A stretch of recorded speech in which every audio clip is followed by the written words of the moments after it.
Hello, everybody. I'm Rudrani, and welcome to Zoom Speakeasy. So excited to be interviewing one of the greatest actors in the world, Mr. Christian Bale. Thank you. Thank you for doing this. I am very lucky I get to do this again with you because when you were here in Mowgli in India, we did this sitting right across each other, and I really enjoyed that as well. Yeah, I did. Nice to see you again. Nice to see you again, and you know how much love India always gives to you. We love you, and very excited. Thank you. That you get back to us again. I'll go straight to the question. Of course, I absolutely love the film.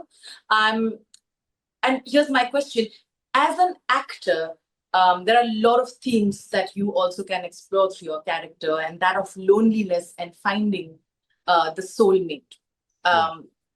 We keep talking about the male loneliness epidemic. We keep talking about that.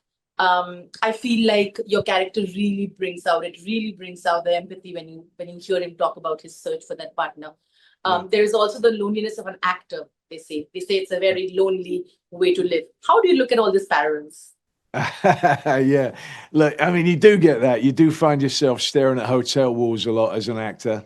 I try to avoid that as much as I can, though. But we do get to have these very intense and fast whirlwind, relationships, creative relationships with people, which is very satisfying. And so it's kind of feast or famine, an awful lot. But I don't think that's radically different from anybody. Everyone's kind of seeking out love, right? Seeking out friendship, trying to figure out how do you connect better with people.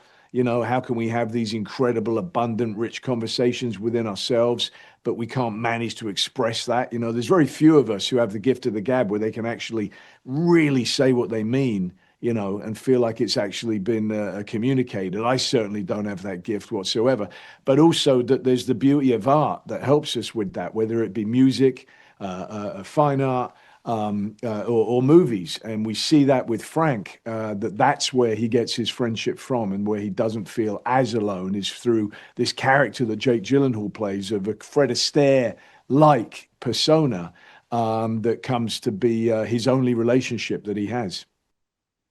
I also think that there is the Dark Knight connection with you and Maggie, and of course in The Bride, there of course you were playing the one who kind of got the dark side to save a city, and here you actually are embracing the dark side to probably save yourself and a lot more people. How have you looked at the evolution of this outcast hero in that way in your journey? Well, I think that with the Bruce Wayne character, what you've got is that it's success that is very isolating for him.